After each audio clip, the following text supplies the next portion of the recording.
Hello friends and dear student, एक बार फिर से आपका बहुत बहुत स्वागत है।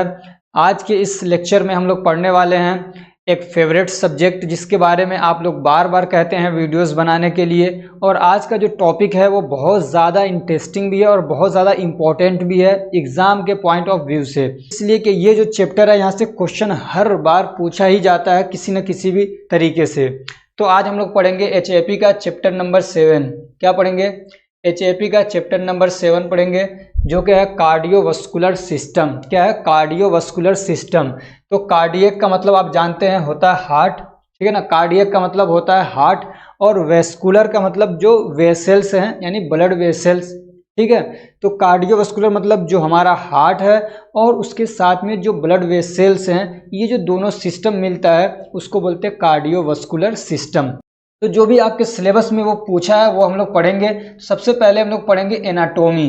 क्या पढ़ेंगे? Anatomy of heart. एनाटोमी तो फिजियोलॉजी तो आप समझ गए होंगे ना। एनाटोमी का मतलब जो उसका स्ट्रक्चर है, कौन सी चीज़ कहाँ पे है, समझ रहे हैं ना, कौन सी नस कहाँ से निकल रही है, कौन सी हड्डी कहाँ पे होती है, सारी चीज़ें होती है एनाटोमी।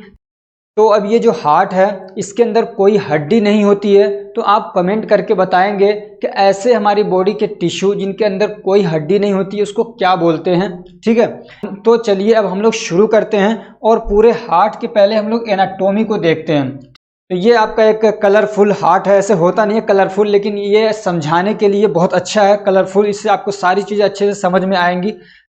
तो चलिए अब हम लोग शुरू करते हैं और सबसे पहले हम लोग जल्दी जल्दी से पढ़ेंगे इसकी क्या है, एनाटोमी। तो जो हमारा हार्ट होता है इसमें मेनली 4 चेंबर होते हैं। चेंबर का मतलब समझिए कि 4 छोटे छोटे हिस्से होते हैं, या समझिए कि 4 क्या कहते हैं कमरे होते हैं, 4 सेल्स होते हैं। सेल का मतलब मैंने सेल बोला है, तो सेल का मतलब आप क्या समझ रहे हैं कि ये एक हमारा सेल है जिसके अंदर क्या न्यूक्लियस है, जिसके अंदर क्या कहते हैं साइटोप्लाज्म, जिसमें बहुत सारी चीजें हैं, उसको भी सेल बोलते हैं। और सेल का मतलब कोठरी भी होता है, समझ रहे हैं ना। जैसे ये कोठरी है तो सेल का मतलब कोठरी भी होता है। जेल की कोठरी जो होती है उसको भी सेल बोलते हैं, समझ रहे हैं। तो खैर बात उधर चली गई। तो 4 चेंबर होते हैं, तो उसमें 2 चेंबर नीचे होते हैं, 2 चेंबर ऊपर होते हैं। ऊपर वाले को एट्रियम बोलते हैं, नीचे वाले को वेंट्रिकल बोलते हैं। अब इसमें राइट और लेफ्ट की थोड़ी सी बात आती है, ठीक है ना। तो उसमें से एक जो होता है हमारा, जैसे मान लीजिए मेरे सामने अगर ये क्या कहते हैं पिक्चर है, मेरे सामने ये इमेज है, तो मेरा जो राइट होगा ना उसका ये इसमें लेफ्ट होगा। तो ऊपर वाले जो 2 एट्रियम होते हैं, तो ये वाला जो होगा इधर वाला, ये होगा हमारा लेफ्ट एट्रियम, और जो मेरे इसमें लेफ्ट साइड में होगा वो हो जाएगा हमारा राइट एट्रियम, ठीक है। तो ऊपर के जो क्या कहते हैं चेंबर्स होते हैं उसको हम लोग बोलते हैं एट्रियम, और जो नीचे के होते हैं उसको बोलते हैं वेंट्रिकल। तो इधर वाला क्या हो जाएगा लेफ्ट और इधर वाला हो जाएगा राइट। अब इसमें 4 वॉल्व होते हैं, ठीक है ना। आपको अगर पूछे तो आप ऐसे लिखेंगे, अगर एनाटोमी पूछे तो आप तो स्ट्रक्चर बनाएंगे ही, लेकिन साथ में इसको लिखेंगे भी। जो मैंने आगे लिख रखा अभी आपको दिखाऊंगा, यहाँ पे मैं समझा दे रहा हूँ, उसको आप खुद पढ़ लेंगे, समझ लेंगे, ठीक है ना। तो ये 4 हमारे क्या हो गए 4 हमारे चेंबर्स हो गए। ऐसे ही मेनली 4 वॉल्व भी होते हैं। वॉल्व का काम क्या होता है, जैसे कि मान लीजिए इधर से पानी आ रहा है तो यहाँ पे वॉल्व लगा देंगे तो वो रोक के रखेगा। हाँ, ये कि जब एक्स्ट्रा प्रेशर आएगा तो वो खुल जाएगा, ठीक है ना। अब जो चीज इधर चली गई वॉल के उधर, वो वापस नहीं आने देगा। जो उधर चली गई जो भी चीज, चाहे फ्लूइड है कुछ भी है, तो जैसे कि हम लोग नल चलाते हैं, नल बहुत सारे लोगों ने शायद नहीं देखा होगा, लेकिन जो गांव के बच्चे बहुत अच्छे से समझ रहे होंगे। नल चलाते हैं, पानी ऊपर आ जाता है, तो वो पानी अब नीचे नहीं जाता, ऐसे वो काम करते हैं वॉल्व, ठीक है। तो 4 वॉल्व होते हैं। जो एक हमारे एट्रियम से निकलता है, लेफ्ट एट्रियम से वो आता है, क्या कहते हैं वहां से मान लीजिए जो इसमें ब्लड है वो नीचे आता है जब ये वाला वॉल्व खुलते हैं, ठीक है ना। तो एक इसका तो ये वाला जो है जो हमारे लेफ्ट एट्रियम पे है उसको क्या बोलते हैं मिट्रल वॉल्व। इसको हम लोग बाइकस्पिड वॉल्व भी बोल सकते हैं। क्या बोल सकते हैं? Bicuspid valve. लेकिन ना आप इसको मिट्रल ही याद करिएगा। क्या याद करेंगे? मिट्रल याद करिएगा, इसलिए कि जो भी क्या कहते हैं रिपोर्ट वगैरह आती है तो उसमें मिट्रल वॉल्व ही लिखा रहता है, ठीक। तो जो लेफ्ट एट्रियम से खुल रहा है इधर उसको बोलते हैं मिट्रल वॉल्व, और जो राइट एट्रियम से खुलता है उसको बोलते हैं ट्राइकस्पिड वॉल्व। अब ये जो हमारा राइट वेंट्रिकल है, यहाँ से ब्लड जाता है हमारे लंग्स के अंदर, दोनों साइड में लंग्स हैं, तो लंग्स में जो जाता है यहाँ से ब्लड, उसको हम लोग बोलते हैं पल्मोनरी आर्टरी। क्या बोलते हैं? पल्मोनरी आर्टरी बोलते हैं। और इस यहाँ पे जो वॉल्व होता है उसको बोलते हैं पल्मोनरी वॉल्व। हमारे जो लंग्स को हम लोग क्या है पल्मोनरी भी बोलते हैं, आपको मालूम होगा, ठीक है ना। तो हमारे लंग्स तक जो आर्टरीज जा रही हैं उसको पल्मोनरी आर्टरीज बोलते हैं, और इन्हीं पल्मोनरी आर्टरीज के ऊपर जो शुरू में यहाँ पे वॉल्व है उसको बोलते हैं पल्मोनरी वॉल्व। अब यहाँ पे आ गया हमारा लेफ्ट वेंट्रिकल, यहाँ से क्या है ब्लड हमारी पूरी बॉडी में जाता है, और जो क्या कहते हैं ब्लड वेसल्स इसको लेके जाता है उसको बोलते हैं एओर्टा, ठीक है ना, ओर्टा या एओर्टा बोलते हैं। और इसके शुरू में जो वॉल्व होता है उसको हम लोग क्या बोलते हैं, एओर्टिक वॉल्व। तो ये 4 वॉल्व आपको मेनली याद रखना है, ठीक है। अब इसमें ना थोड़ा सा बच्चों को कंफ्यूजन होता है कि कहाँ से ब्लड आता है और किधर जाता है। देखिए इसको हम लोग कहीं से भी शुरू कर सकते हैं कि ब्लड कहाँ से आ रहा है कहाँ से जा रहा है, लेकिन हम शुरू करेंगे कि सबसे पहले हमारा जो हार्ट का ये लेफ्ट वाला वेंट्रिकल है, ठीक है ना, ये वाला जो लेफ्ट वेंट्रिकल है, ये जो चेंबर है इसके अंदर ब्लड आ गया है। अब यहाँ से इसको क्या करता है, ये कॉन्स्ट्रिक्ट होता है, सिकुड़ता है, तो ब्लड यहाँ से जाता है, और ये कहाँ जाएगा ब्लड, हमारी पूरी बॉडी के अंदर जाएगा, यहाँ तक कि हमारे लंग्स के अंदर भी जाता है, ठीक है ना। यहाँ से ब्लड क्या है हमारी पूरी बॉडी के अंदर जाता है, यहाँ तक कि हमारे लंग्स के अंदर भी जाता है। लेकिन ये जो ब्लड जा रहा है हमारी पूरी बॉडी के अंदर ये होता है ऑक्सीजनेटेड, या आप ये भी कह सकते हैं कि ये प्योर ब्लड होता है। क्या होता है, प्योर ब्लड होता है, यानी जिसके अंदर ऑक्सीजन ज़्यादा मात्रा में पाया जाता है। तो यहाँ से ब्लड निकला और पूरी बॉडी के अंदर गया।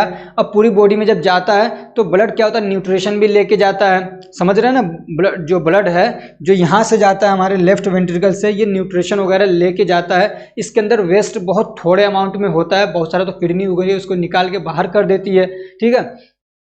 अब ये गया तो ये हमारे किडनी में भी जाता है, ये हमारे लंग्स में भी जाता है, ये हमारे लीवर में भी जाता है, और पूरी बॉडी में अलग अलग, हमारे इंटेस्टाइन में भी जाता है, अलग अलग जगहों पे ये जाता है। तो वहाँ पे ना जब ब्लड पहुँचता है तो जो सेल होते हैं वहाँ पे सेलुलर रेस्पिरेशन होता है, यानी ये समझिए कि वो अपना खाना बनाते हैं, ग्लूकोज टूटता है तो वहाँ से कार्बन डाइऑक्साइड भी निकलता है, ठीक है। अभी हम लोग ये नहीं पढ़ रहे हैं कि ब्लड पहले कहाँ पे जाता है, पहले किडनी में जाता है या लीवर में जाता है, कहाँ जाता है, वो अलग एक टॉपिक है, उसको पढ़ेंगे हम लोग, बहुत अच्छे से समझेंगे, क्लियर करूंगा आपके सारे कॉन्सेप्ट, ठीक है। तो अभी ब्लड हमारी बॉडी में चला गया और वहां से समझिए कि वो गंदा होके आ रहा है। गंदा होने का मतलब ये कि वहां से ऑक्सीजन दे के आ रहा है और कार्बन डाइऑक्साइड लेके आ रहा है, और साथ में वेस्ट मटेरियल वगैरह जो होता है वो भी लेके आता है। फिर वो किडनी वगैरह उसको सफाई करते हैं। लेकिन अभी समझिए कि वो जो ब्लड आ रहा है वो क्या है, डीऑक्सीजनेटेड है, यानी उसके अंदर ऑक्सीजन की कमी है और उसके अंदर क्या है, कार्बन डाइऑक्साइड ज़्यादा है। तो ये जो हमारा अब गंदा सा ब्लड है ये सीधे कहाँ आता है। अब कुछ बच्चे कहेंगे कि ये लंग्स में आता है, कि चूँकि वहीं पे ये ऑक्सीजनेटेड होता है, उसको ऑक्सीजन मिलता है, लेकिन नहीं, लंग्स के अंदर भी हमारा ब्लड गया हुआ है। वहाँ से सारा ब्लड कहाँ पे आता है, हमारे इस वाले चेम्बर में आता है, समझ रहे हैं ना। लीवर से, किडनी से और पूरी बॉडी से जो मतलब क्या कहते हैं डीऑक्सीजनेटेड ब्लड है, जिसके अंदर ऑक्सीजन की मात्रा कम है, कार्बन डाइऑक्साइड की मात्रा ज़्यादा है, वो कहाँ पे आता है, हमारे राइट एट्रियम के अंदर आता है। किसमें आता है, राइट एट्रियम के अंदर। ध्यान दीजिएगा, पहले यहाँ से हार्ट ने ब्लड को पंप किया, ऑक्सीजनेटेड ब्लड है, अच्छा ब्लड है, प्योर ब्लड है, पूरी बॉडी में गया, वहाँ पे यूज हुआ, उसके अंदर वेस्ट भी आ गया, उसके अंदर क्या कहते हैं कार्बन डाइऑक्साइड की मात्रा ज़्यादा हो गई, उसको बोलते हैं डीऑक्सीजनेटेड ब्लड। अब वो कहाँ पे आएगा, कहाँ पे आएगा, वो आएगा हमारे राइट एट्रियम के अंदर, ठीक है, राइट एट्रियम के अंदर आ गया। अब ऊपर से आता है, ठीक है ना, जैसे ये हमारा हार्ट, ये हमारा क्या कहते हैं ब्रेन वगैरह, ये वाला हिस्सा ऊपर से आता है, उसको बोलते हैं सुपेरियर वेना कावा, ठीक है ना। ऊपर से जो नस लेके आ रही है उसको बोलते हैं सुपेरियर वेना कावा, और नीचे से इधर से जो नस लेके आती है ब्लड को हार्ट के अंदर, यानी राइट एट्रियम के अंदर, उसको बोलते हैं इन्फेरियर। इन्फेरियर मतलब नीचे वाला, ठीक है ना। तो नीचे से लेके आ रही है उसको बोलते हैं इन्फेरियर, ऊपर से लेके आ रही है उसको बोलते हैं सुपेरियर, ठीक है। अब ये दोनों आके यहीं पे मतलब आके इस वाले में जो हमारा राइट एट्रियम है वहां पे लाके ब्लड को डालते हैं, ठीक। अब ये ब्लड क्या होता है, जब इसमें क्या कहते हैं, जब इसमें ब्लड आता है तो इसमें जब क्या कहते हैं अमाउंट बढ़ जाता है, ठीक है ना, तो एक प्रेशर पड़ता है इसके ऊपर, और इसके भी और अभी फिजियोलॉजी बताऊंगा, एसए नोड एवी नोड का, वो कॉन्ट्रैक्शन कराते हैं, ठीक है ना। एसए नोड होता है यहाँ पे और एक होता है एवी नोड यहाँ पे। तो ये जब कॉन्ट्रैक्शन कराते हैं तो इसका जब ये दबेगा तो यहाँ पे प्रेशर बढ़ता है, तो ब्लड इसके अंदर आ जाता है। कहाँ पे आएगा, हमारे राइट वेंट्रिकल के अंदर, ठीक है ना। पूरी बॉडी से गंदा सा ब्लड, डीऑक्सीजनेटेड ब्लड आया, यूज्ड ब्लड आया हमारे राइट एट्रियम में, और फिर यहाँ से जब ये क्या कहते हैं इसके अंदर कॉन्स्ट्रिक्शन होता है, ये जब सुकड़ता है, कॉन्ट्रैक्ट करता है, तो ब्लड कहाँ पे आता है, ये हमारा जो क्या कहते हैं ट्राइकस्पिड वॉल्व है, ये खुलता है, ठीक है ना, ये खुलेगा और ब्लड इसके अंदर आ जाएगा। अब इधर से वापस ब्लड इधर नहीं जा सकता है, समझ रहे हैं ना। ये वॉल्व यही जो क्या कहते हैं वॉल्व जो होते हैं उनका कमाल यही है कि ऊपर से तो आने देंगे, नीचे से नहीं जा सकता ब्लड इधर। अब जब इसके अंदर कॉन्स्ट्रिक्शन होता है, ये जब सिकुड़ता है, समझ रहे ना, ये हार्ट क्या पंपिंग का काम करता है, आपको मालूम है। तो ये जब सिकुड़ेगा तो अब यहाँ से ब्लड इधर निकलेगा, ठीक है ना, इधर नहीं जाएगा, इधर जाएगा। तो ये कहाँ जा रहा है, ये हमारे जा रहे हैं लंग्स में। एक लंग्स हमारा इधर भी है और एक लंग इधर है, ठीक है ना, दो लंग्स होते हैं दोनों साइड में, तो एक इधर जाता है तो एक निकलता है और इधर दोनों साइड में चला जाता है। अब वहाँ जाके पूरा एक फंक्शन है कि हमारे ब्लड के अंदर से कार्बन डाइऑक्साइड निकल जाता है और क्या कहते हैं, वहाँ पे ऑक्सीजन की मात्रा आके जुड़ जाती है, ठीक है ना। अब वो जो ऑक्सीजन है उसको बोलते हैं हम लोग अब वो जो ब्लड है उसको हम लोग बोलते हैं ऑक्सीजनेटेड ब्लड। क्या बोलते हैं, ऑक्सीजनेटेड ब्लड या प्योर ब्लड। तो यहाँ से ब्लड कहाँ गया, हमारे लंग्स के अंदर, और लंग्स में जाके क्या हो गया, ऑक्सीजनेटेड हो गया, प्योर हो गया। अब फिर लंग्स से वापस आता है तो इस रास्ते से नहीं आता है, समझ रहे हैं ना। ऐसा नहीं कि यहाँ से गया डीऑक्सीजनेटेड ब्लड और क्या है वो ऑक्सीजनेटेड हो गया, उसके अंदर ऑक्सीजन मिल गया, फिर इसी रास्ते से वापस आ जाए, नहीं। अब जाता तो एक रास्ते से, ठीक है ना, दोनों लंग्स में चला गया एक एक रास्ते से, लेकिन जब आता है तो दो रास्ते होते हैं, ठीक है ना, दो वेन्स आते हैं पल्मोनरी से, यानी एक लंग से, ये हमारा एक लंग है, ठीक है ना, तो इसके अंदर से समझिए दो निकलने हैं, दो ब्लड वेसल्स होते हैं। अब यहाँ से जो ब्लड वेसल्स आता है उसको बोलते हैं वेन। क्या बोलते हैं, पल्मोनरी वेन। उसको क्या बोलते हैं, पल्मोनरी वेन। इधर से भी दो आ रहे हैं और इधर से भी क्या है, दो आ रहे हैं, तो चार समझिए कि पल्मोनरी वेन है, और वो आके चारों मिल जाते हैं। और वो कहाँ पे आते हैं, यहाँ पे आते हैं हमारे लेफ्ट एट्रियम के अंदर। ध्यान दीजिएगा, हमारे लंग्स के अंदर जो ब्लड गया था डीऑक्सीजनेटेड था, अब वहाँ पे जाके वो ऑक्सीजनेटेड हो गया, उसके अंदर ऑक्सीजन की मात्रा काफ़ी मतलब अमाउंट में मिल गई।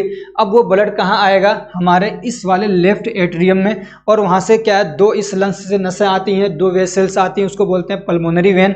दो इधर वाले से आती हैं, उसको भी बोलते हैं पल्मोनरी वेन। इसलिए इनका कलर जो है ना पीला पीला सा दिखाया है, ये दोनों लंग्स से आ रही हैं, ठीक है ना। तो इनको क्या बोलते हैं, पल्मोनरी वेन। अब यहाँ से ब्लड क्या हुआ, इसमें आएगा हमारे लेफ्ट एट्रियम के अंदर, और जब इसके अंदर इसका मात्रा बढ़ जाती है, या आप ये कह सकते हैं कि जब ये कॉन्स्ट्रिक्ट होता है, जब ये कॉन्स्ट्रिक्ट होता है तो ये भी कॉन्स्ट्रिक्ट होता है, ठीक है ना, दोनों एक साथ में कॉन्स्ट्रिक्शन होता है। तो फिर इसमें जो ब्लड है वो नीचे आता है, कहाँ, लेफ्ट वेंट्रिकल के अंदर। कहाँ आएगा, लेफ्ट वेंट्रिकल के अंदर। और फिर यहाँ से जब ये कॉन्स्ट्रिक्ट होता है, यानी जब ये सिकुड़ता है, तो ये ब्लड फिर जाएगा हमारे किसके अंदर, एओर्टा के अंदर।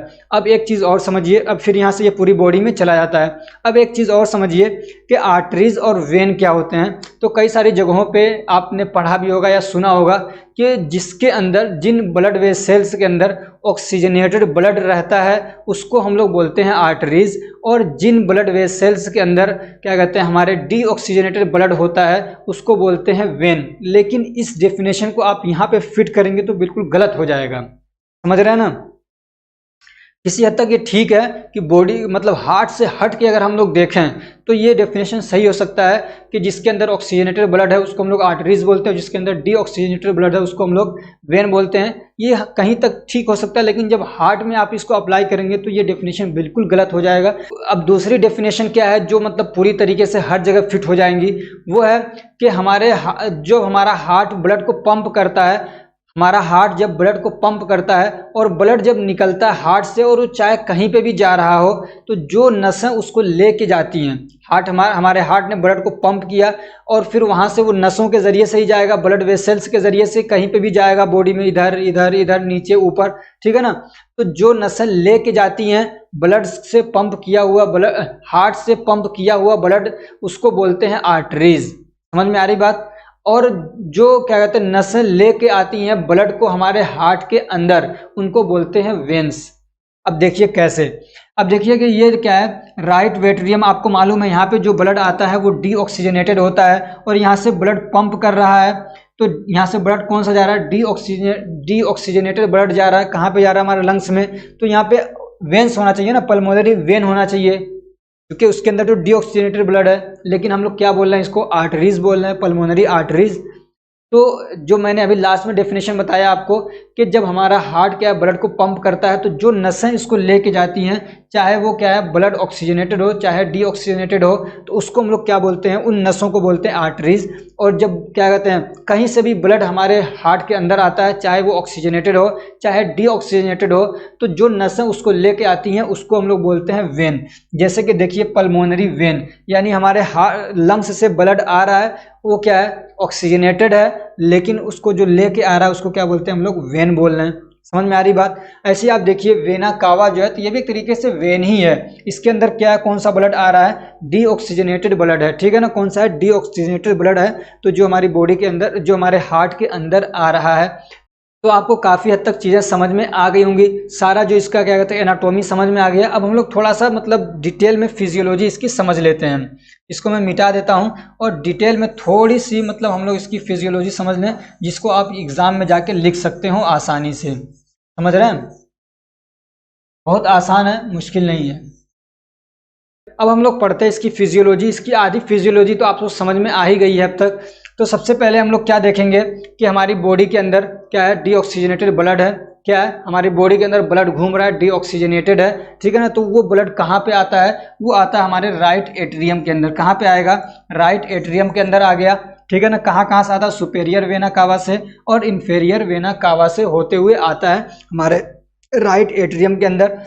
और उसी टाइम जब हमारे राइट एट्रियम के अंदर ब्लड आ रहा है हमारी बॉडी से, उसी टाइम हमारे लेफ्ट वेंट्रिकल के अंदर भी ब्लड आता है। कहाँ से, हमारे जो हमारे लंग्स हैं वहाँ से। समझ रहे हैं ना। ऐसा नहीं है कि पहले ये भर गया और ये सब खाली है और ये सब खाली है, ऐसा नहीं है। कोई भी चेम्बर खाली रहता है बहुत थोड़ी देर के लिए। समझ रहे हैं ना। तो जब इसमें ब्लड आके भरता है डीऑक्सीजनेटेड ब्लड, तो उसी टाइम में इसके अंदर आके भरता है हमारा ऑक्सीजनेटेड ब्लड। और ये हमारी पूरी बॉडी से आता है। और इसमें जो ब्लड आता है हमारा ऑक्सीजनेटेड, वो कहाँ से आता है, हमारे लंग्स से। किसके थ्रू आता है, पल्मोनरी वेन के थ्रू। अब यहाँ पे ना, यहाँ पे क्या होता है समझिए, हमारा इसको बोलते हैं एसए नोड। क्या बोलते हैं, एसए नोड, ठीक है ना। ये समझिए कि एक क्या समझिए, ट्रांसफार्मर। क्या होता है, ट्रांसफार्मर होता है जहां से बिजली निकलती है। समझ रहे हैं ना। तो ऐसे होता है हमारे यहाँ पे, एक होता है एसए नोड और यहाँ पे एक होता है हमारा एवी नोड। क्या होता है, एवी नोड। एसए नोड का मतलब साइनो एट्रियल नोड और एवी नोड का मतलब atrio ventricle node. Atrio ventricle node. SA से साइनस, असल में क्या है, साइनस है ये, ठीक है ना, उसी से बना है साइनो एट्रियल। ये एट्रियम है, उससे आप मिला लीजिए। तो साइनो एट्रियल नोड यहाँ पे जो होता है, ठीक है ना, एट्रियम के ऊपर। और ये हमारे क्या है, वेंट्रिकल है। तो यहाँ पे एक नोड होता है, उसको क्या बोलते हैं, एट्रियो वेंट्रिकल नोड या एवी नोड आप याद रखेंगे, ठीक है ना। ये क्या है, एवी नोड। नोड तो आप जानते हैं ना, ये क्या है समझिए कि मसल्स हैं छोटे से कुछ ऐसे। मैंने नोड आपको दिखाया भी थे पिछले चैप्टर में, ठीक है ना। कुछ मसल, क्या कहते हैं, ये एक टिश्यू है छोटा सा मसल्स का, ठीक है ना। इसके अंदर क्या है, यहाँ से फाइबर्स निकलते हैं, क्या है समझिए, तार निकलते हैं। ये आप इसको ट्रांसफार्मर मान लीजिए बिजली का, और यहाँ से क्या है, तार निकल रहे हैं। ये तार निकलता है, इधर भी जाता है, इस वाले लेफ्ट एट्रियम में भी जाता है और यहाँ पे भी जाता है। और यहीं से जो ये तार निकलते हैं ना, यानी जो इसका करंट निकलता है वो इस पे भी जाता है, ठीक है ना। जो हमारा ये दूसरा एक ट्रांसफार्मर समझ लीजिए, जिसको हम लोग बोलते हैं एवी नोड, तो यहाँ पे भी जाता है। तो जब यहाँ से क्या कहते हैं, जब इसको इसमें कॉन्ट्रैक्शन कराना रहता है और हर वक्त होता रहता है, समझ रहे हैं ना। एक तो हर मिनट के अंदर तकरीबन 72 बार ये क्या कॉन्ट्रैक्ट होते रहते हैं। तो यहाँ से ना एक क्या है, इम्पल्स निकलता है, उसको बोलते हैं इलेक्ट्रिक इम्पल्स, या आप कहिए कि एक करंट निकलता है या एक मैसेज निकलता है। और ये जब मैसेज निकलता है तो फिर इनमें क्या होता है, कॉन्ट्रैक्शन होता है। ब्लड आ गया यहाँ पे, ठीक है ना। अब इसके अंदर जब कॉन्ट्रैक्शन होगा तो ब्लड क्या होता है, नीचे जाता है, ठीक है ना। यहाँ से निकल के कहाँ जाएगा, राइट वेंट्रिकल के अंदर, और यहाँ से निकल के आता है किसमें, लेफ्ट वेंट्रिकल के अंदर। यहाँ पे डीऑक्सीजनेटेड ब्लड आता है और यहाँ से इसमें आ जाता है ऑक्सीजनेटेड ब्लड। अब यही जो यहाँ से इम्पल्सेस निकले थे इतनी देर में, अभी ये कॉन्ट्रैक्ट हो रहे थे, वो यहाँ पे आ गया। और फिर यहाँ से ना क्या है, इसके अंदर पूरे इसके तार निकले रहते हैं, ठीक है ना। इसको बोलते हैं परकिंजे फाइबर बोलते हैं या हिस फाइबर बोलते हैं, ठीक है ना। परकिंजे फाइबर याद रखिएगा आप। तो ये कई बार पूछ लेता है एक आध नंबर का क्वेश्चन, तो इसलिए मैंने बता दिया, ठीक है। तो ये जब यहाँ से निकलता है तो फिर यहाँ पे भी आता है। अब यहाँ से फिर थोड़ी ही देर के बाद, अभी ये कॉन्ट्रैक्ट हुए, फिर उसके बाद क्या होता है, इसके अंदर एक तरीके से करंट फैलता है और फिर ये क्या होता है, कॉन्स्ट्रिक्ट होता है। एवी नोड से जो परकिंजे फाइबर निकल रहे हैं, ये समझिए ये तार है बिजली के, या इम्पल्सेज लेके जाते हैं, जैसे आपने देखा होगा या न्यूरॉन वाला सिस्टम पढ़ा होगा। तो ऐसे यहाँ पे भी ये क्या है, एक तरीके से समझिए नर्व ही है, लेकिन इनको नाम रख दिया परकिंजे ने, इनको क्या कहते हैं, एक्सप्लोर किया था, डिस्कवर किया था, तो परकिंजे फाइबर नाम रख दिया उसका, ठीक है। तो वो जब क्या कहते हैं, इसमें इम्पल्सेस लेके आते हैं तो फिर ये कॉन्स्ट्रिक्ट होते हैं। तो जब कॉन्स्ट्रिक्ट होते हैं, दोनों साथ में होते हैं, ऐसा नहीं कि पहले ये हो रहा है फिर बाद में ये हो रहा है, दोनों साथ में होते हैं। तो एक तरफ जब यहाँ से कॉन्स्ट्रिक्ट होता है तो ब्लड कहाँ जाता है, हमारे लंग्स के अंदर जाता है डीऑक्सीजनेटेड ब्लड, और यहाँ से जब ये इसी के साथ में इधर भी कंस्ट्रिक्शन होता है तो ये क्या ऑक्सीजनेटेड ब्लड लेके जाता है हमारी पूरी बॉडी के अंदर। फिर वहाँ से ये साइकिल फिर क्या है वो पूरी बॉडी के अंदर गया, फिर वहाँ पे यूज होता रहता है। और ऐसा नहीं कि ये अभी यहाँ पे था तो उससे पहले वहाँ ब्लड नहीं है, वहाँ पे ब्लड पहले से भी है, ठीक है ना। ये जाता है तो उधर वाला निकल के चला जाता है, एक पूरा सिस्टम होता है। ये जो मोटी नसें जाती हैं, ठीक है ना, ये आगे जाके बहुत पतली पतली नसों में क्या है बढ़ जाती है और पतली हो जाती हैं। फिर समझ लेना कैपिलरीज में, तो फिर वहाँ से फिर ब्लड वापस आ जाता है कैपिलरीज से दूसरे साइड में, वो आता कहाँ पे हमारे राइट एट्रियम के अंदर, ठीक है ना। तो ये इसका पूरा सिस्टम चलता रहता है। अब एक चीज़ और आपको इसमें क्या बताना था, हाँ एक चीज़ और, ये जो अगर पूछ ले कि एसए नोड और एवी नोड को कंट्रोल करता है, तो ये सेल्फ ओरिजिनेटेड है, यानी ये खुद ही क्या है मतलब ये निकालते रहते हैं इम्पल्सेस। मतलब इनके पास समझिए कि इतना मतलब सेंस है कि हमको कब क्या है मतलब इम्पल्सेस रिलीज करना है, तो ये इम्पल्सेस रिलीज करते रहते हैं। लेकिन और अगर आप डिटेल में देखने जाएंगे तो जो हमारा क्या कहते हैं ऑटोनॉमिक नर्वस सिस्टम है वो किसी हद तक, बहुत ज़्यादा नहीं, किसी थोड़ा बहुत क्या है इन पे भी कंट्रोल करता है। वो जो हमारा ऑटोनॉमिक नर्वस सिस्टम है उसका इस पे भी कंट्रोल होता है, इसलिए कि इसके अंदर एम रिसेप्टर या एन रिसेप्टर पाए जाते हैं, एम रिसेप्टर पाया जाता है इसके अंदर, ठीक है ना। तो ये इसकी फिजियोलॉजी हो गई, और भी इसके अंदर बहुत सारी चीज़ें हैं और हम लोग उसको देखते हैं बारी बारी से। तो एक चीज़ और, हार्ट के जो क्या कहते हैं एनाटोमी था, हार्ट की जो एनाटोमी थी उसमें हम लोगों ने ये चीज़ छूट गई थी, क्या है हार्ट के वॉल, ठीक है ना। ये हमने वॉल्व तो पढ़ लिए थे लेकिन हार्ट के वॉल्स नहीं पढ़े थे। तो 3 लेयर होती हैं इसकी, ठीक है ना। जो हमारा हार्ट के जो मसल्स हैं उसकी 3 लेयर होती है। एक होता है पेरिकार्डियम या एपिकार्डियम भी बोलते हैं इसको, दूसरा होता है मायोकार्डियम और एक होता है एंडोकार्डियम, ठीक है ना। तो जो एंडोकार्डियम है ये क्या सबसे इनर मोस्ट लेयर है, ये मिडिल लेयर है, और ये पेरिकार्डियम या एपिकार्डियम सबसे बाहर वाली लेयर है। ये देखिए, ठीक है ना, ये आपको लेयर्स दिख रही हैं, एक लेयर ये है, एक लेयर ये है और एक लेयर ये है, ठीक है ना। तो ये वाली जो अंदर वाली लेयर है ना, ये एक मसल्स की लेयर है, इसको बोलते हैं एंडोकार्डियम। क्या बोलते हैं एंडोकार्डियम, ये आगे लिखा हुआ सब, इसको बोलते हैं मायोकार्डियम और इसको बोलते हैं एपिकार्डियम, ठीक है ना। इसको क्या बोलते हैं एपिकार्डियम। तो ये 3 लेयर होती हैं इसकी जो यहाँ पे लिखी हुई हैं। उसके बाद वॉल्व आपने पढ़ लिया, ठीक है। और क्या इसके अंदर ब्लड वेसल्स हैं, आर्टरीज और वेन्स, वो भी मैंने आपको बता दिया। ये जो हमारी आर्टरीज है जो मोटी मोटी सी निकल रही हैं और उन्हीं से फिर मान लीजिए ये निकली और फिर यहाँ से क्या है 2 और निकल गई ऐसे, ठीक है ना। अब फिर ये और आगे जाके पतली पतली सी हो जाती हैं, समझ रहे हैं। तो ये जो आगे जाके और पतली सी हो रही हैं तो उन्हीं को बोलते हैं एट्रियोल्स, और आगे जाके जब वो और पतली होती है उसको बोलते हैं कैपिलरीज, ठीक है ना। तो ये आपको ब्लड वेसल समझ में आ गया। कोरोनरी आर्टरीज क्या होती हैं ये आपको समझना है। तो coronary arteries the arteries supply blood to heart muscles.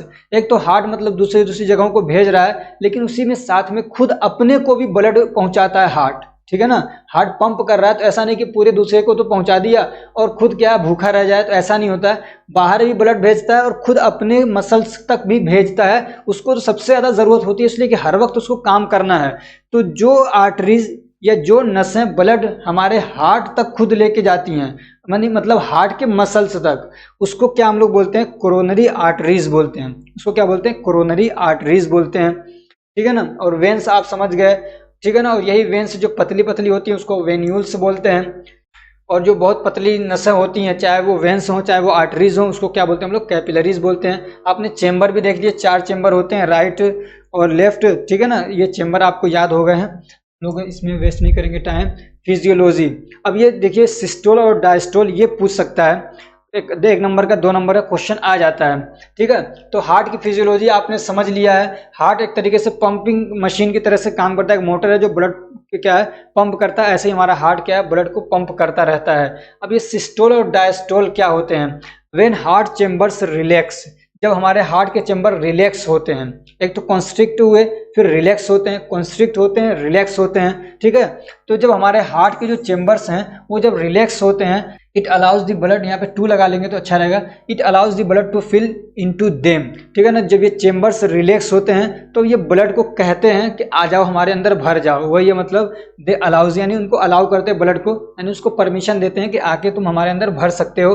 तो इस चीज़ को हम लोग क्या बोलते हैं डायस्टोल, यानी जब ब्लड यानी जो हमारे हार्ट के चेम्बर्स है जब वो रिलैक्स होते हैं और ब्लड उसके अंदर आके भरता है, हमारी बॉडी से आके भरता है, ठीक है ना। तो उसको हम लोग क्या बोलते हैं डायस्टोल बोलते हैं। क्या बोलते हैं डायस्टोल बोलते हैं। अब ये जो रिलैक्स होता है तो ऐसा नहीं है कि सिर्फ हमारा जो क्या कहते हैं राइट एट्रियम है उसमें आके भर रहा है या लेफ्ट वेट्रियम है उसमें आके भर रहा है, दोनों में जब रिलैक्स होते हैं, दोनों एक साथ रिलैक्स होते हैं तो दोनों में आके ब्लड भरता है, एक में डीऑक्सीजनेटेड और एक में ऑक्सीजनेटेड। ठीक है, तो ये पूरे को हम लोग क्या बोलते हैं, डायस्टोल बोलते हैं। और यही जो हमारे चेम्बर्स हैं जब ये कॉन्ट्रैक्ट करते हैं, कॉन्स्ट्रिक्ट होते हैं, सुकड़ते हैं, ठीक है ना, ऐसे कॉन्ट्रैक्शन होता है उनके अंदर, सुकड़ते हैं तो ब्लड पूरी बॉडी के अंदर बाहर जाता है, तो उसी को हम लोग बोलते हैं सिस्टोल। ठीक है ना, तो आपको डायस्टोल और सिस्टोल समझ में आ गया। जो हम लोग नापते हैं ना सिस्टोल और डायस्टोल, जो ब्लड प्रेशर नापा जाता है तो वही तो देखते हैं हम लोग, सिस्टोल और डायस्टोल कितना है। ठीक है ना, 120/80 होता है, तो 100 नॉर्मली मतलब क्या कहते हैं एक जो क्या कहते हैं एडल्ट है उसका 120, तो 120 क्या होता है, सिस्टोल होता है, उसका जो प्रेशर नापते हैं हम लोग। ठीक है ना, और 80 क्या होता है, डायस्टोल होता है, ये प्रेशर होता है, प्रेशर। ये मतलब खुद इसको हम लोग क्या कहते हैं, ब्लड को नहीं नापा जाता है कि 120 और 80 है, बल्कि जो ब्लड जब जा रहा होता है तो ब्लड वेसल्स पे कितना प्रेशर पड़ रहा है उसको हम लोग मतलब सिस्टोल और डायस्टोल से नापते हैं।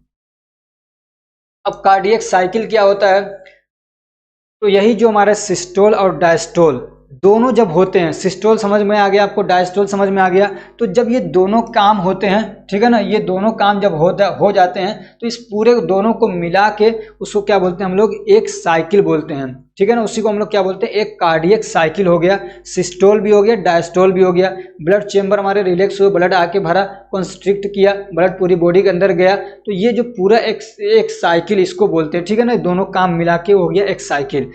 The time required for one cardiac cycle is called cardiac cycle time। ठीक है ना, एक साइकिल के लिए जो टाइम लगता है उसको बोलते हैं कार्डियक साइकिल टाइम। तो वो कितना होता है, cardiac cycle time is 0.8 second.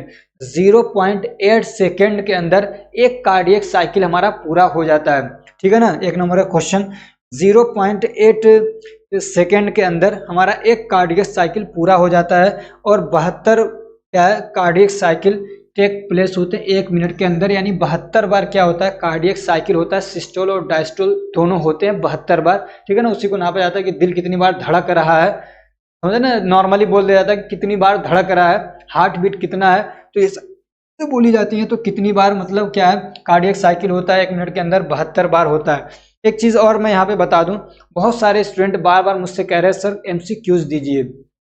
अब मुझे हर एक को अलग से कहना पड़ता है कि देखो मेरे प्यारे, मेरे डियर, आप MCQs अलग से तैयार करोगे ना, उससे आपको फ़ायदा नहीं होने वाला है। मैं आपको 2000 भी MCQs निकाल के दे दूं तो शायद कि एग्ज़ाम में 1-2 ही उसमें से फंसें। आप देखिए पिछले 5 साल के क्वेश्चन पेपर उठा के देखिए, जितने भी MCQs आपको मिलते नज़र नहीं आएंगे, अलग अलग MCQs मिलेंगे। हाँ, जो लॉन्ग क्वेश्चन है, जो शॉर्ट क्वेश्चन है, वो रिपीट होते हुए आपको नज़र आएंगे। तो जो आपको मतलब पता है कि ये आने वाला है, उसको आप प्रिपेयर नहीं करते। मैंने बताया भाई ये क्वेश्चन है, देख लो, इसमें अगर 10 दे रहा हूँ 5 आ जाएंगे, उसको प्रिपेयर नहीं करते, सर MCQs दे दीजिए। अब MCQs में 2000 भी दूं ना तो आपको हो सकता है 2 फंसे, उसमें से टाइम क्यों बर्बाद कर रहे हो उस चीज़ के अंदर। उसकी वजह क्या है कि कहीं से भी एक लाइन उठाता है, उसमें से एक खाली जगह छोड़ दिया और उसको कह दिया कि MCQs बन गया। एक फिलिंग दी ब्लैंक भी तो आ सकता है ना, वो क्वेश्चन जो 20 नंबर के होते हैं, ऐसा ज़रूरी नहीं है कि उसमें 4 क्वेश्चन आए और आपको एक पे टिक लगाना हो, ऐसा ज़रूरी नहीं है। वैसा भी आ सकता है, लेकिन उसमें फिलिंग दी ब्लैंक्स भी आ सकता है, या उसमें क्या कहते हैं 1 वर्ड क्वेश्चन भी आ सकता है, यानी एक वर्ड में आपको आंसर देना उसका, तो इस टाइप से भी क्वेश्चन आ जाते हैं। तो MCQs यानी 1 नंबर वाले जो क्वेश्चन है वो कैसे भी बन सकते हैं, कहीं से भी बन सकते हैं। इसलिए मैं कहता हूँ आप क्या कहते हैं सिलेबस को ढंग से पढ़ो, ध्यान से आप पढ़ोगे तो आपका चाहे कैसे भी MCQs आए, अगर 20 आ रहे हैं तो 20 आपके नहीं भी होंगे तो 10 तो आराम से कर लोगे आप। लेकिन अगर 200 MCQs पहले से प्रिपेयर करके जाओगे तो मुझे लगता है कि 1-2 से ज़्यादा नहीं कर पाओगे। ठीक है, हम लोग आगे बढ़ते हैं। चलिए, बीच में बात आ गई तो ये भी कह दें कि बहुत सारे बच्चे मांग रहे हैं सर नोट्स, अब बहुत सारे बच्चों को नोट्स की डिमांड थी, बहुत मांग रहे थे पहले, तो अब मैंने पूरा प्रोसीजर आपको बता दिया है कि नोट्स अगर आपको लेना है तो मेरे नंबर पे आप 100 रुपीज़ पे करके और मुझे व्हाट्सएप पे स्क्रीनशॉट भेज दीजिए, आपको क्या है नोट्स प्रोवाइड कर दिए जाएंगे। अब बार बार आप अलग से ना पूछिए सर इसी नंबर पे करना है क्या, सर 100 रुपया पे करना है क्या। इस साल जो लोग अभी 23-24 में पढ़ रहे हैं उनके लिए 100 रुपया है। उसके बाद जो भी मतलब पेमेंट करे उससे पहले एक बार व्हाट्सएप पे मैसेज करके पूछ ले सर ये कितना देना है इस बार नोट्स के लिए। मेरा नंबर है 9694480523। इसी नंबर पे पेमेंट करना है, चाहे आप 2024 में देख रहे हैं चाहे 2025 में देख रहे हैं। ठीक है, तो इसी नंबर पे आपको पे करना है और इसी नंबर पे व्हाट्सएप पे स्क्रीनशॉट भेज देना है। आपको पेमेंट, आपको क्या है नोट्स मिल जाएंगे। 69448052 और ये भी ध्यान रखिएगा, अब ना ये लेक्चर है कंटिन्यूअसली मैं करने वाला हूँ, हर दिन हो सकता है कि एक लेक्चर मैं अपलोड कर दूं, या हो सकता है कि एक सुबह में करूं एक शाम में करूं, ऐसे भी हो सकता है, ठीक है ना। अब तैयार हो जाइए बिल्कुल कमर कस के, ठीक। तो एसए नोड और एवी नोड भी आप समझ चुके हैं क्या होता है, समझ रहे हैं। एवी नोड भी आप समझ गए। Heart beat and heart pulse क्या होता है, हार्ट बीट या हार्ट पल्स क्या होता है। This sound of heart valve at closing is called heart beat. जब हमारे क्या कहते हैं, आपने देखा ये जो क्या कहते हैं वॉल्व हैं, ठीक है ना, ट्राइकस्पिड वॉल्व हैं या बाइकस्पिड वॉल्व हैं, ये वॉल्व जब क्या होते हैं, ये जब बंद होते हैं, वॉल्व जब बंद होते हैं, यानी मान लीजिए ब्लड नीचे आ गया, वो बंद होते हैं, तो उस वक्त में जो एक आवाज निकलती है, एक साउंड निकलती है, उसी साउंड को हम लोग क्या बोलते हैं, हार्ट बीट बोलते हैं। समझ रहे हैं ना, कॉन्स्ट्रक्शन क्या कहते हैं, हार्ट के धड़कने को हार्ट बीट नहीं बोला जाता है। ये जो हमारे वॉल्स हैं, जब ये बंद होते हैं तो उस वक्त जो आवाज आती है, एक लप डप की जो आवाज आती है ना, उसी को बोलते हैं हार्ट बीट। समझ रहे हैं ना, हार्ट बीट किसको बोलते हैं, उस साउंड को बोलते हैं। And the feel of the movement of blood when heart contracts is called pulse.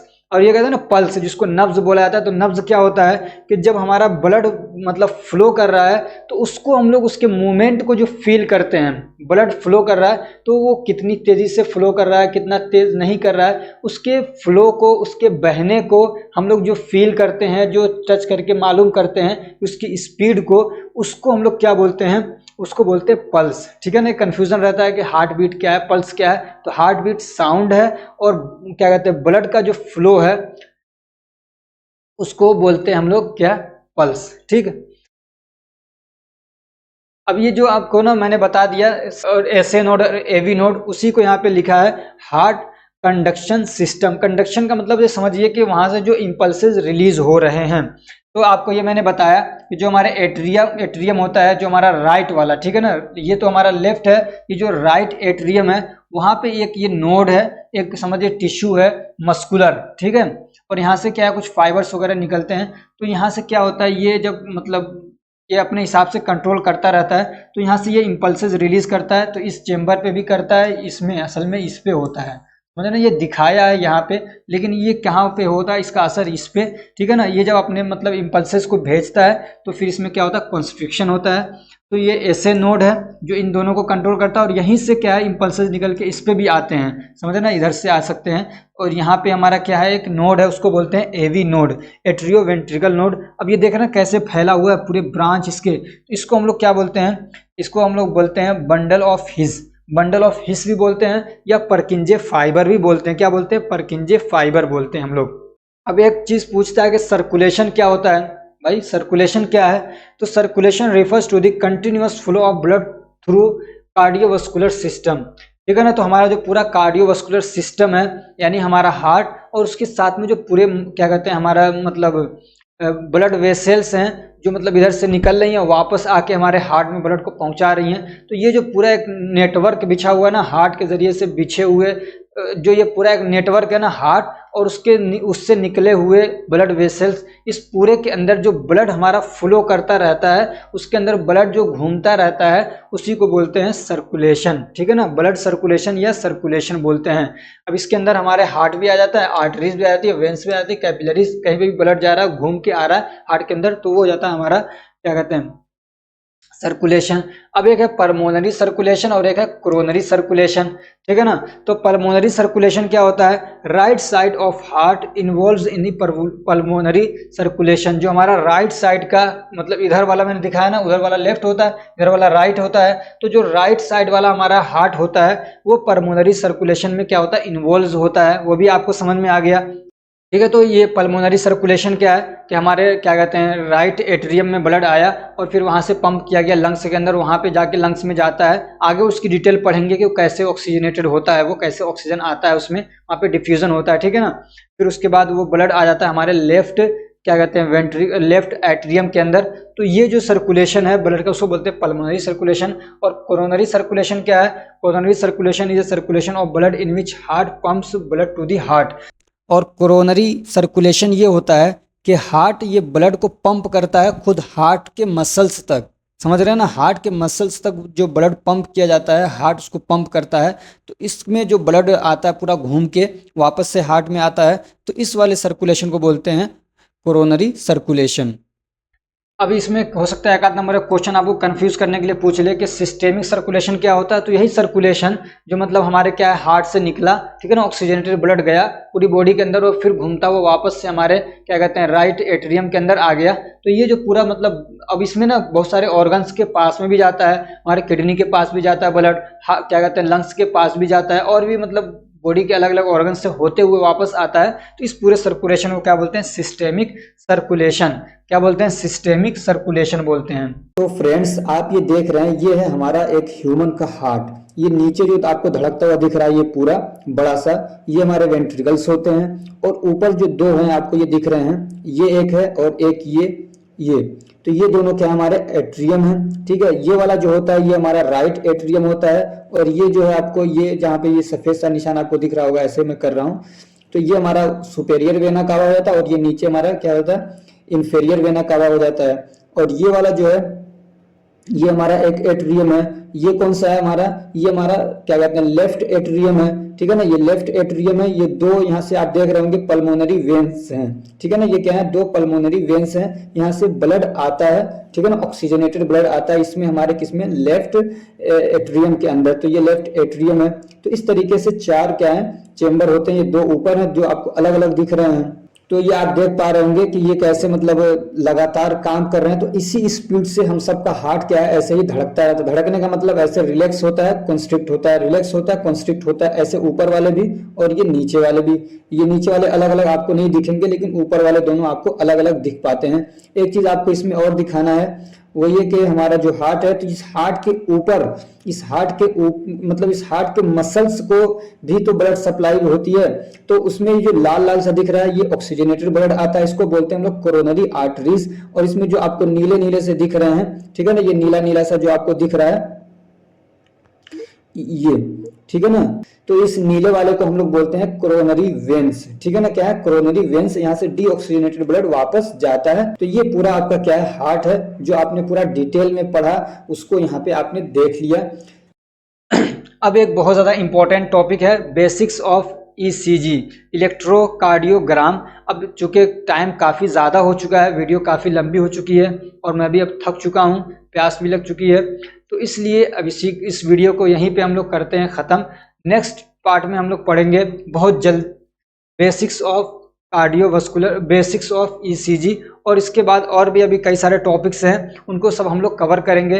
अगर ये हमारी कोशिश आपको अच्छी लग रही है तो वीडियो को लाइक करिए, चैनल को सब्सक्राइब करिए और अपने फ्रेंड्स को भी शेयर करिए ताकि वो भी इससे फ़ायदा उठा सकें। Thank you so much for watching.